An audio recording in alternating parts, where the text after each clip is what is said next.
तो हर आत्महत्या करने की सोचने वाले व्यक्ति को उससे पहले सोचना चाहिए कि नहीं, मुझे मरना है, ठीक है, मर जाऊंगा, लेकिन आत्महत्या नहीं करूंगा, संघर्ष करके मरूंगा, लड़के मरूंगा, मार कर मरूंगा, उससे पहले नहीं मरूंगा।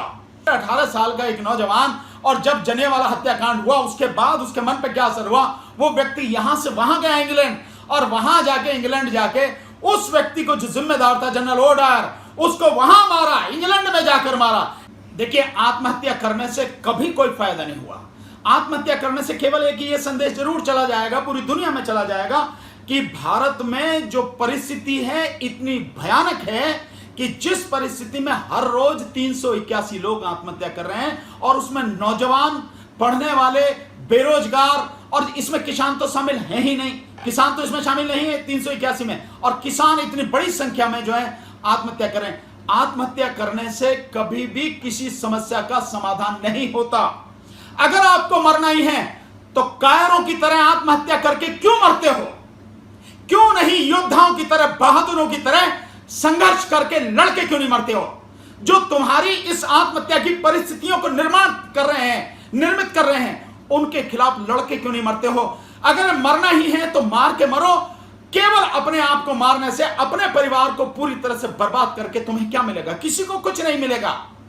तो हर आत्महत्या करने की सोचने वाले व्यक्ति को उससे पहले सोचना चाहिए कि नहीं, मुझे मरना है, ठीक है, मर जाऊंगा, लेकिन आत्महत्या नहीं करूंगा, संघर्ष करके मरूंगा, लड़के मरूंगा, मार कर मरूंगा, उससे पहले नहीं मरूंगा।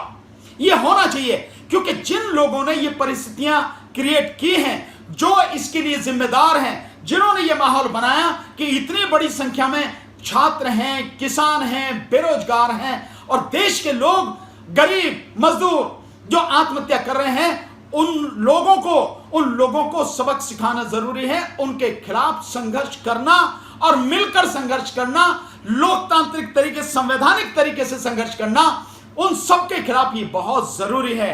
तो संघर्ष करके अगर संघर्ष में जान चली जाती है, वो निश्चित रूप से काम की है, कुर्बानी है, वो बलिदान है, वो देशभक्ति है। लेकिन अगर आप आत्महत्या कर लेते हैं तो ये कायरता है, ये न तो ना आत्म बलिदान है और ना ही ये देशभक्ति है, ना कुछ है, केवल और केवल कायरता है। और कम से कम मेरे जैसा व्यक्ति आपकी इस कायरता पर किसी भी हालत में आपके प्रति संवेदनशील नहीं होगा, और किसी को भी नहीं होना चाहिए, क्योंकि कायरों की नहीं, देशभक्तों की और बहादुरों की जिंदगी जीना सीखो। अरे जो बर्बाद कर रहे हैं उनके खिलाफ लड़ना सीखो। तो कायरता किसी समस्या का हल नहीं है, हां, बहादुरी हर समस्या का हल है, संघर्ष हर समस्या का हल है। और संघर्ष करना, आप ये मान लीजिए आज की तारीख में हर किसी को कहना चाहिए, संघर्ष मेरा न केवल संवैधानिक और लोकतांत्रिक अधिकार है, मेरा जन्म सिद्ध अधिकार है, जिसे मैं हर हालत में प्रयोग करूंगा।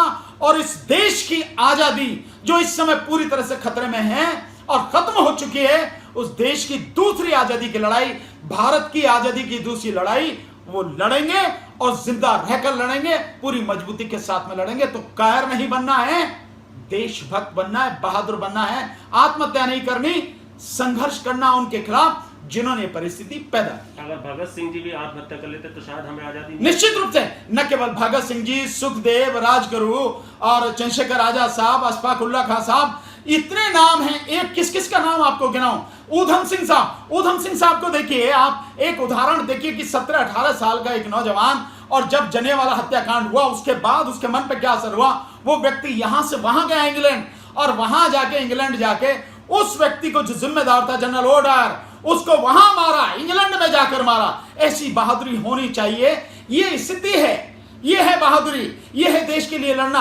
अगर तुमने आत्महत्या कर ली तो क्या किया? तुमने न केवल अपना बल्कि देश का भी सर झुकाया और अपने परिवार को भी गर्त में ढकेल दिया। उसे हासिल क्या हो? कुछ भी हासिल नहीं हुआ। इसलिए भगत सिंह बनना है, चंद्रशेखर आजाद बनना है, राजगुरु बनना है, सुखदेव बनना है, ऊधम सिंह बनना है, ये बनना है, और इस देश को आजाद कराना है उन काले अंग्रेजों के हाथों से जिसने देश को पूरी तरह से तबाह और बर्बाद कर दिया है।